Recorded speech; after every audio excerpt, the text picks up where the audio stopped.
Um, Moving on, I'm going to go to the next testimony. And so this testimony is from Aliyu Umi. I had the privilege of completing a virtual internship with Hilton Top Solicitors for cohort 4, which focused on tech law and blockchain.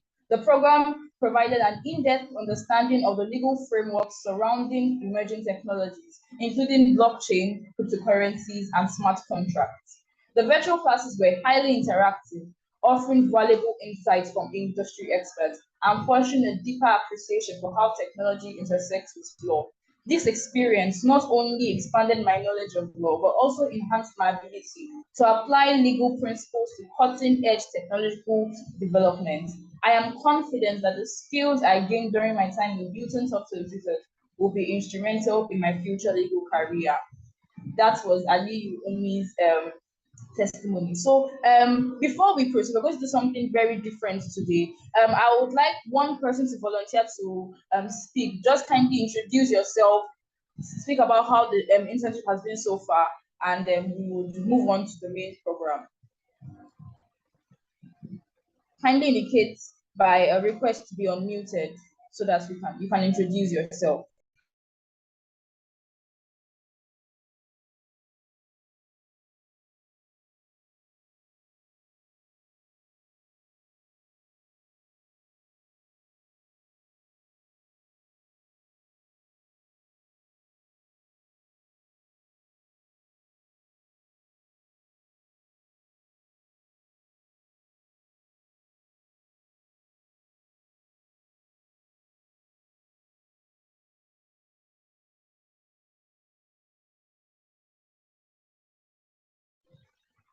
Okay.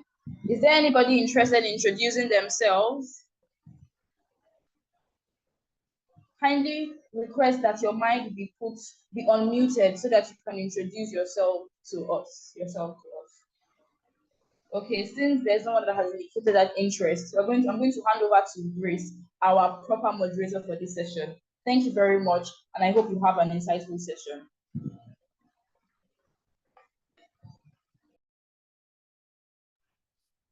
Thank you very much, Deborah. And I welcome you all to day 6 of the Hilton Top Solicitors Virtual Female Internship and Mentorship Program. And I thank you all of you that took out the time to be here this afternoon. And today is actually the Thursday that we'll be learning about blockchain technology. We've heard about it from day 1. And then we had an knowledge sharing section where we got to discuss the regulatory framework of blockchain technology. So, you know, this is a female virtual internship and mentorship program. So today we're going to be learning how the blockchain technology applies to us as women. So I encourage you all to sit tight and of course take notes. We have a very skilled professional who's here to give us a very thorough presentation on blockchain technology as it pertains to women.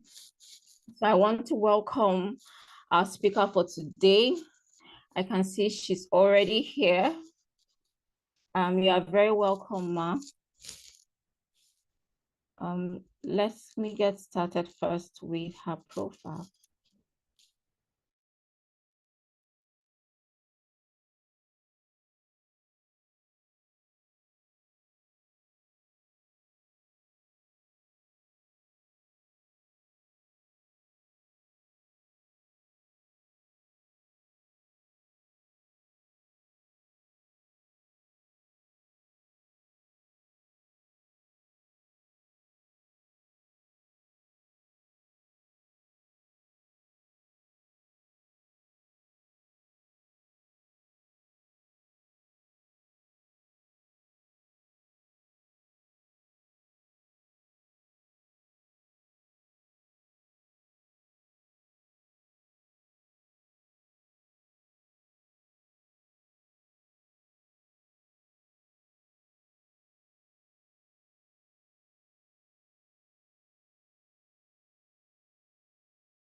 those that say you can't fear anything. Please kindly exercise a little patience, please. Grace is currently muted, and I believe she's getting the profile to read out. Thank you very much.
Okay, I'm sorry.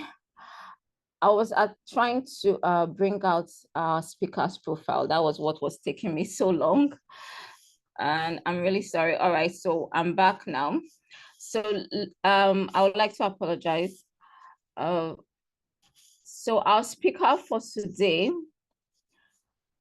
Miss Linda Obi, is a blockchain entrepreneur, educator, and an open internet advocate. Ms. Linda is a highly accomplished technology executive and industry thought leader with a long history of driving high growth mandates with more than 18 years of leadership in the technology industry.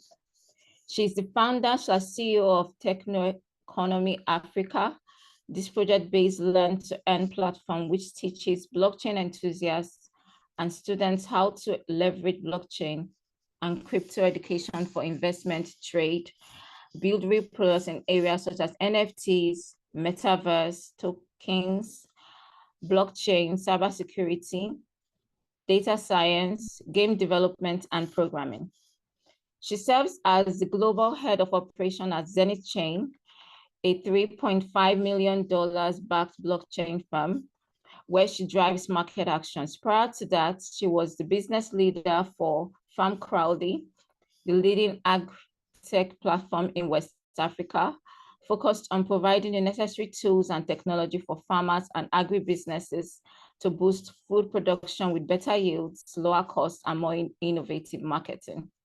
She's a fellow at the Institute of Chartered Economics of Nigeria and a mentor at the Tony Elumelu Foundation. She proudly sits on the boards of the Entonera and Technination, in addition to serving as the chair of Women in Crypto Africa.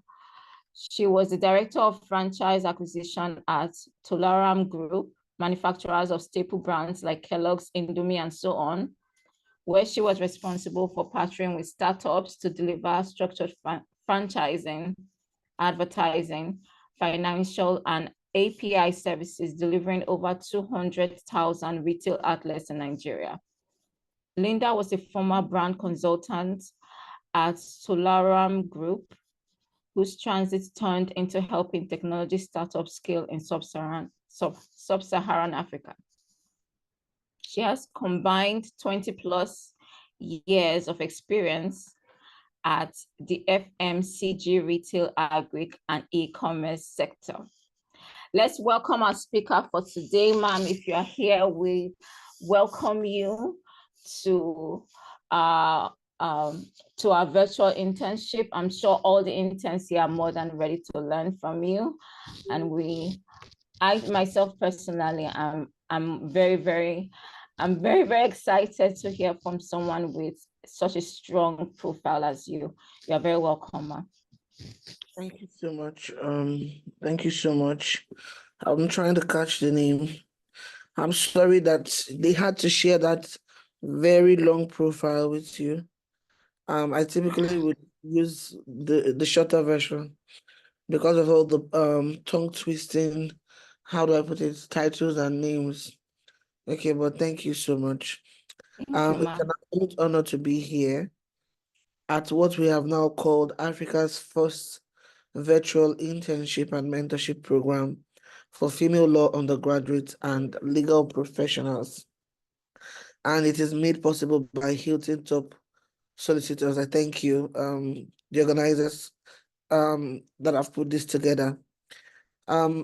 Just to add to what you said, my name is Linda Obi, and today I'm thrilled to discuss a topic that is not only, close to my heart, or many people who have followed me, followed my transition to tech, and just followed some of the work I had done. Um, I mean, like I said, I'm thrilled to discuss a topic that is not only close to my heart, but also pivotal for our future as Nigerians, our future as Africans. And I'll be talking about the topic blockchain for social good, the role of women in driving innovation. As we embark on this journey together, I would implore us to explore how blockchain technology can be harnessed, to create positive societal impacts, and how women are at the forefront of this transformation. I will need you to help me share my slide as we go along. Let's go to the next slide, where we're talking about an introduction to what it is we're talking about. First and foremost, I want to extend again a warm welcome to all participants, mentors, and the organizing team. Your presence here signifies a commitment, to learning, to growth, and just to making a difference. I look at the participation number and I'm, very impressed by what I see.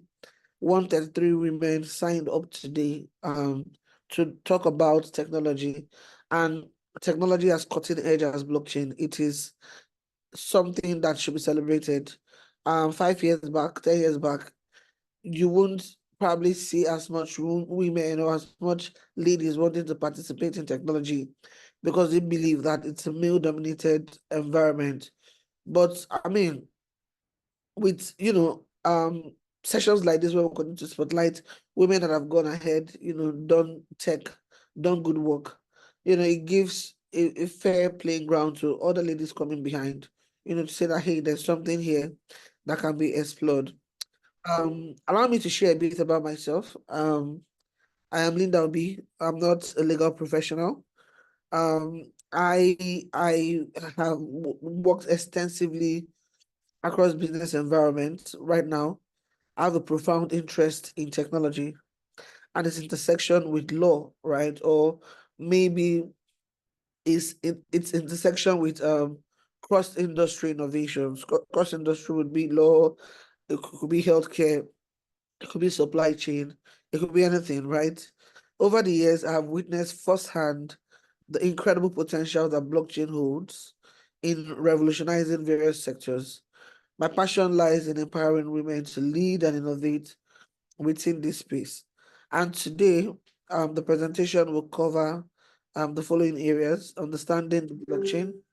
I'm sure a few of the mentors would have spoken to this, but we'll just touch a bit on it. Um, Understanding what now blockchain for social good means. Understanding the role, the women's role in blockchain innovation. We can look at case studies.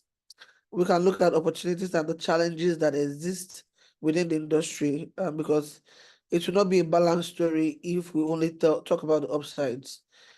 we can only present the fair case if we talk about the upsides and balance it with the downsides as well. And then, by yourself, I would want you to explore key takeaways, right? Let's go to the next slide, please, that talks about what is blockchain. To begin with, let's demystify what blockchain actually is.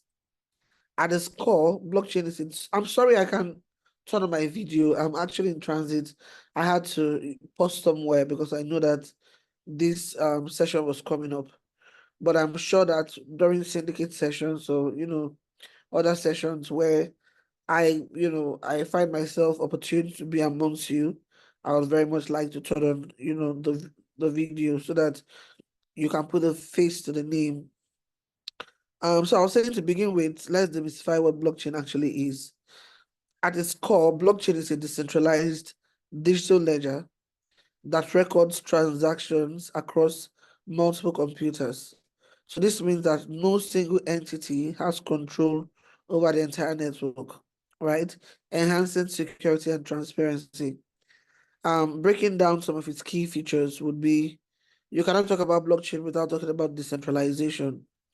Unlike traditional database where managed by a central authority, blockchain operates a distributed network of computers known as nodes. So you have multiple computers feeding into a particular server. It is transparent. You cannot talk about blockchain without talking about its transparent nature. Every transaction is visible to all participants, fostering an environment of openness. Blockchain is immutable, right? One thing that foreigners would say is, and continue to leverage, would be its immutability or its immutable nature, which means that once data is recorded on the blockchain, it cannot be altered or deleted, ensuring the integrity of that information that has been entered. And of course, security, right? Advanced cryptographic techniques protect the data, making it highly secure against unauthorized access and fraud. So how does it all work? You might imagine. So imagine a chain where each link is a block containing a list of transactions. These blocks are linked chronologically, right? Forming an unbreakable chain.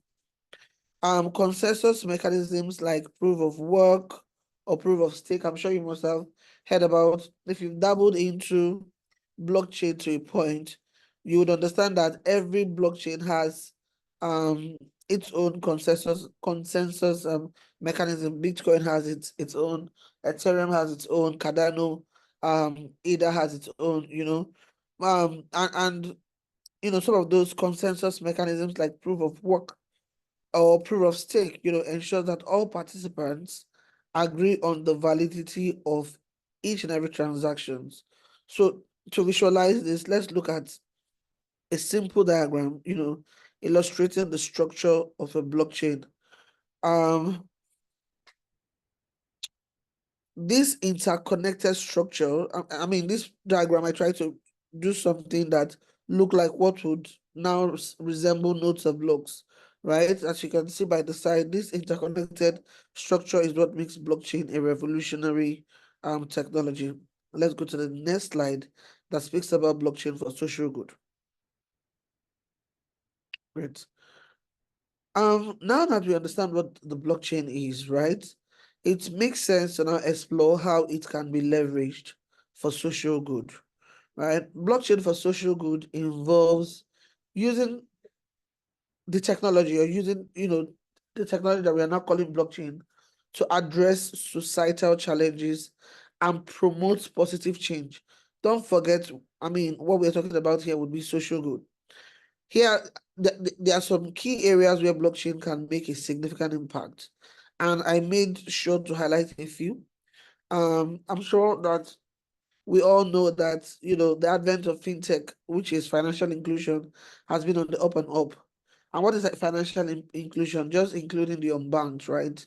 We continue to say that banks, why they've done their time or why they continue to do what they are known for, cannot adequately how do I put it, enroll everyone, right, into its platform. We still have a lot of people who are very unbanked.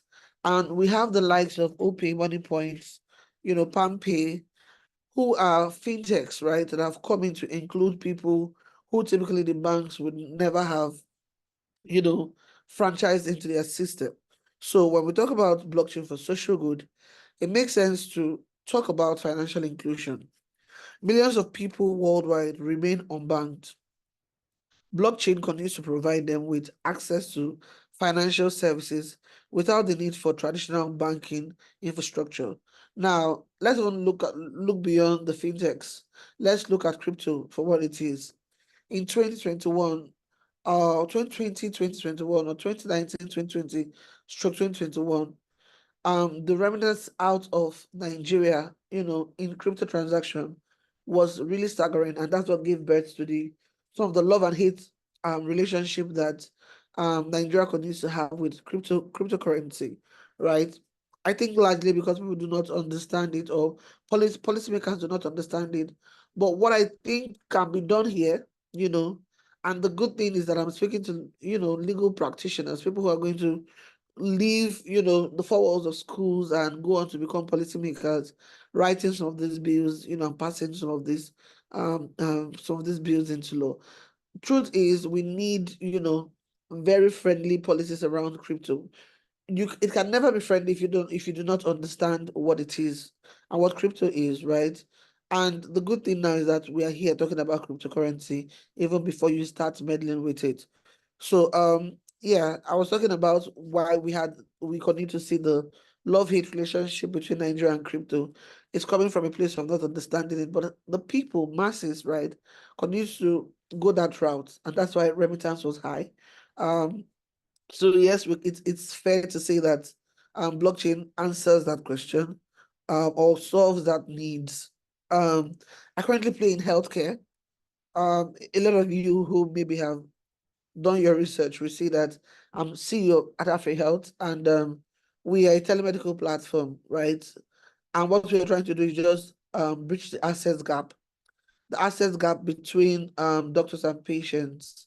It is not news that the Jackman syndrome has taken hold. And one of the many professions that have exodused out of Nigeria would be people who work within the medical value chain or the medical ecosystem, right? You go to general hospitals, you probably will not find as much doctors. You go to private hospitals, you probably still will not find as much doctors. Why? Because there is a shortage of doctors. Now, what is blockchain doing to correct that, right? We have leveraged the technology telemedicine, or we have built out a platform, which we've called Rigor Plus. And with that particular platform, you can connect to a doctor, from the comforts of your house or your homes, rather, the office, and then you can just typically do what you would have done in a hospital setting. Now, most of the records that are being generated via this kind of communication is being stored on the blockchain. So yes, again, it makes sense to say that blockchain is solving a critical problem in healthcare. I want to, cite how do I put it now, or draw a very relatable example or create a scenario here. Except we are born into serious privilege, right? Many of us are not, we're not born to families where there's a standby family doctor. I know that, for some of us here, you have friends who perhaps have family doctors, right? A lot of us do not have. I didn't grow up in a family that had family doctors. But one thing one challenge that it poses is that, take for instance, you were born in Delta State, right? And I mean, you were born in Delta State, you've moved states. Maybe your dad works, in the military or something. You've moved states from here to here to here. And in moving states till now, where you are, I mean, you are who you are today, of this age, you must have visited several hospitals. You must have been tested and treated for different kind of ailments. One thing that blockchain is correcting is that if there was a blockchain infrastructure in place for healthcare, um, what happens is that your medical record is entered into that database. And then say, for instance, you leave Delta State and now you're in Lagos State, right? you can access, any doctor can access that medical record from when you were a baby, till now. But we don't have that in place. But blockchain is coming to correct that. Also, academics is one area you also want to look at.